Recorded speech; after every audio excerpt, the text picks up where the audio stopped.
We use our phones all day, every day, right? Tapping, swiping, zooming, it all just works. And it feels kind of like magic. But it's not magic at all. It's just some seriously brilliant science.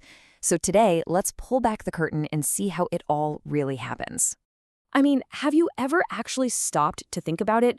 What is going on under that smooth piece of glass? How does your phone know exactly where you're touching, or which way you're swiping, or that you're pinching with 2 fingers? Well, that's exactly what we're going to break down. Okay, so first things first, not all touch screens are created equal. It turns out to really get how your phone works, we need to look at the 2 main technologies that have been duking it out for years to register our touch. And here's the main event, the fundamental difference. On one side, you've got resistive screens. These are all about physical pressure. Think of an old ATM or the back of a delivery truck where you really have to push down hard. On the other side, we have the capacitive screens in all our modern phones and tablets. They couldn't care less about pressure. All they care about is electricity. And that one little difference, well, that's what made the modern smartphone possible. So those older resistive screens were pretty simple, really. They had 2 thin, flexible layers with a conductive coating, and they were separated by these tiny little dots. When you pressed down, and it could be with your finger, a stylus, the corner of a credit card, whatever, you physically squished those 2 layers together. That completed a circuit right at that spot, and the device knew where you touched. It worked, sure, but it felt kind of clunky, right? Not very sensitive. But modern tech, thankfully, moved on to something way more elegant, the capacitive screen. Instead of waiting for a push, it uses a grid of sensors that can detect anything that conducts electricity. And, well, what's one of the best conductors that we just happen to carry around with us all the time? Yep, our own bodies. Our fingers.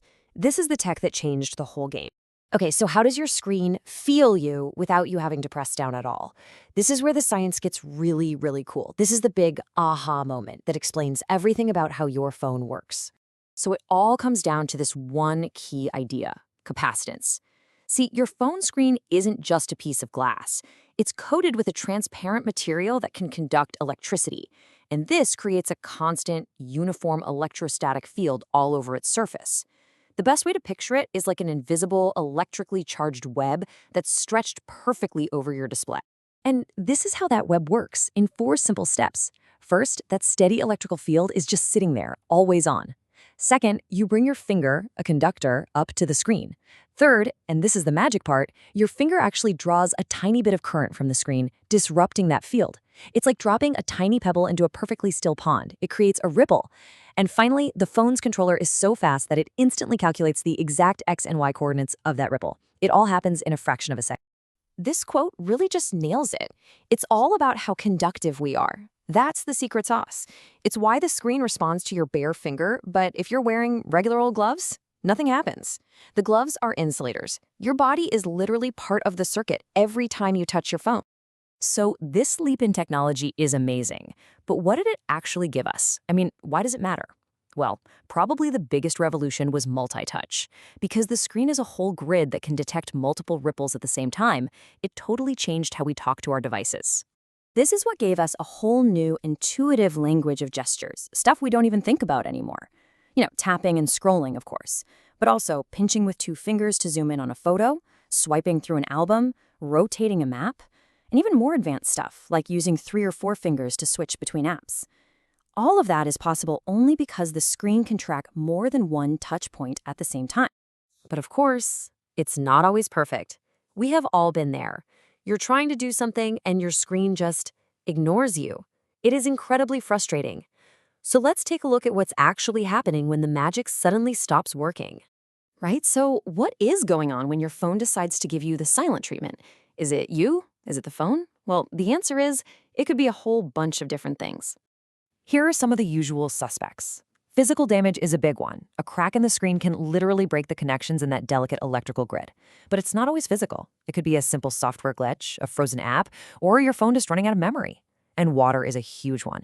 Any moisture on the screen can create a ton of those ripples we talked about, totally confusing the sensors.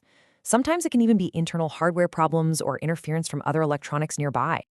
So, after all that, if you remember just one thing from this whole explainer, let it be this. The single most important takeaway is that with a modern phone, you are not pressing the screen, you are conducting electricity with it. It's a tiny, lightning-fast electrical conversation, like a handshake, happening between you and your device every single time you touch it. And that leaves us with a really fascinating question to think about. We've gone from physical buttons to pushing on screens to just lightly conducting with them. We've basically mastered how to interact with a simple sheet of glass. So, what comes next? What's the next frontier for controlling our technology, maybe in a future where the screen itself might disappear? It's a pretty exciting thing to think about.